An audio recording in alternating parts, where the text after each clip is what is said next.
Hi, I'm pleased to present to you our proposal for the CSAE Awards of Excellence. It's called Delivering Value in Leadership, the MERIT Workplace Wellness Program. My name is Paul DeBay, and I'm president of MERIT Contractors Association of Nova Scotia, and I'm based in Halifax. Our MERIT Workplace Wellness Program is a value-added program to our construction industry members. The program focuses on providing much-needed tools and resources that offer understanding and hope to those living with an imbalance in their mental wellness, as well as methods on how to begin tough conversations and help in removing the stigma associated with the term mental illness. Our program is designed to create lasting workplace culture change with significant benefits for employers and employees. Over 4,000 Canadians die of suicide every year. The suicide rate in construction is 5 times the national average. Exiting the COVID pandemic, everyone's mental wellness has been challenged with increased stress, anxiety, insecurity, and depression. We offer a drug program to our members, and consistently mental wellness drugs appear in the top 3. Construction work is labor intensive, often in harsh Canadian weather. It subjects workers to physical injuries. Long known for our safety protocols and physical wellness, the construction industry unfortunately lacks a lot of tools and resources that address a more holistic view of the worker, and including mental wellness. From a MERIT perspective, we offer a group health benefit plan and offer services that improve mental wellness, such as psychologists, counselors, and social workers. But these are far outweighed by the use of physical treatment such as massage therapy and chiropractor. We also provide an employee assistance program, but utilization is extremely low. Typically, utilization in EAPs are 3%. Ours is 1.2%. So the question is, if our traditional mental wellness services aren't utilized, what can we do differently? MERIT needs to provide members adequate and relevant help because we know the need is there. So the MERIT Board of Directors gave me direction to find mental wellness tools and resources that are construction specific so that their supervisors and team leaders can use on the job site. Marching orders were given to me to find a solution. We did find mental wellness tools available, but nothing specific to the construction industry. Opportunity then showed itself that we could be leaders in this area. We performed a very broad international market scan for such tools and programs. We engaged with 5 other organizations across the US, Canada, and even in Australia to better understand what's available out there. We struck a relationship with a Vancouver-based association that had a program that was starting to be rolled out for construction. We negotiated a partnership after we met with them several times, and we developed the MERIT Workplace Wellness Program for our Nova Scotia clients. It's a 12-month program that has a different theme every month. It starts with breaking down the stigma of mental illness. It talks about anxiety and depression, drug use, chronic pain, and other mental issues that are important to anybody that's working in our industry.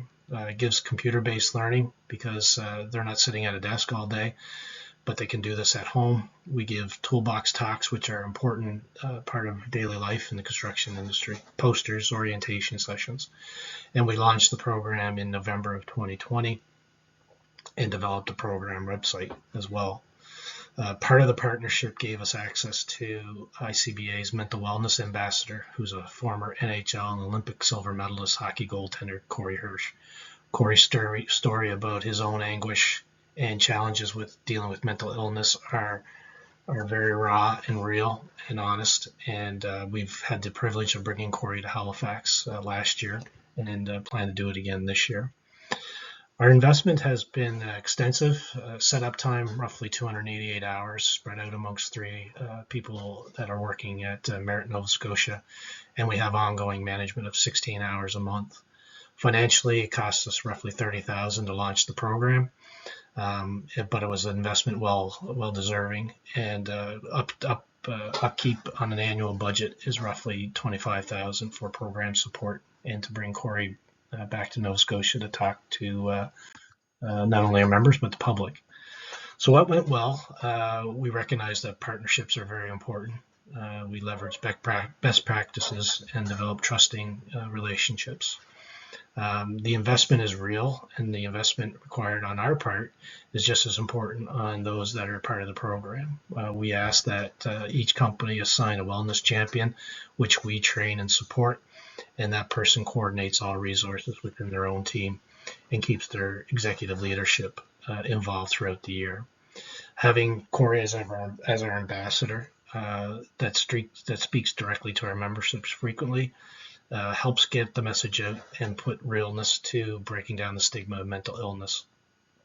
His approach is honest and raw, and people really resonate with it, especially when you see someone who was on the top of the world, won a Stanley Cup, silver medal with Team Canada, but struggled for years with undiagnosed OCD. And longevity, the program is 12 months. There's a different theme every month, and this keeps people engaged and creates momentum around the conversation. What went wrong? Communication. Even though this is an important topic, we found most people don't want to talk about it. It's difficult. So you have to continually repeat the value proposition. You don't need to be an expert in mental wellness. Just starting the conversation alone is very important. It also demands attention. So there's a lot of noise that our members have on a daily basis with emails, newsletters, text, social media. So how do we get our message across about mental wellness through all the noise was definitely a challenge. And old habits. The construction industry is still a bit of an old school management style. And to bring awareness to a topic that literally no one wants to talk about is difficult. So our learnings for next time, just because you think the program is good doesn't mean everybody else does. So you really have to be firm on your messaging of benefits, the value, and what's in it for them. We need to have top executive adoption of the program within the organizations that get involved in order to be successful. It's truly a cultural change, and especially needed in male-dominated old school management type of business as construction. To accept that mental wellness, the issues that they have that may prevent them from working at their best potential is just as important as physical wellness. Dropping the stigma of mental illness is difficult work and requires perseverance on everybody's part. And there's no perfect time to launch this service. Just don't wait for all the pieces to fall. Sometimes you have to build the plane while it's flying. Some of the true benefits and outcome have been real for us. We've become leaders within our construction industry in Nova Scotia, and talking about breaking down the stigma of mental illness. We've done radio shows. We've done opinion editorials in newspapers. We've gotten testimonials, one in particular from Celtic Construction, about the importance of the program and what it's done for them and their workers. Our workplace wellness program landing page is very informative.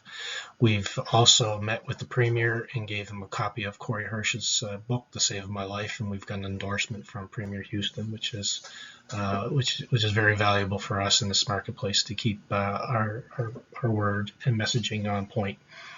And we currently have 750 people that are touching our workplace wellness program, and therefore we think we're preventing suicide, and we're allowing people to talk about the challenges that they have on mental wellness. So the next steps, we're going to continue bringing further awareness to our program in our marketplace, perhaps expand to other provinces within Atlantic Canada. We're also negotiating with provincial government for funding to expand it beyond our own membership itself. We want to double the size of the enrollment by the end of 2023 to 1,500 workers being touched by the program. We've got speaking engagements scheduled. We're also planning on bringing Corey Hirsch back to Nova Scotia in the fall of 2023, and we have sponsors lined up, which is fantastic, and it's going to help offset the cost of bringing him back and maybe do more while he is here. And lastly, we plan on hosting a 2024 mental wellness symposium for the construction sector, the first of its kind.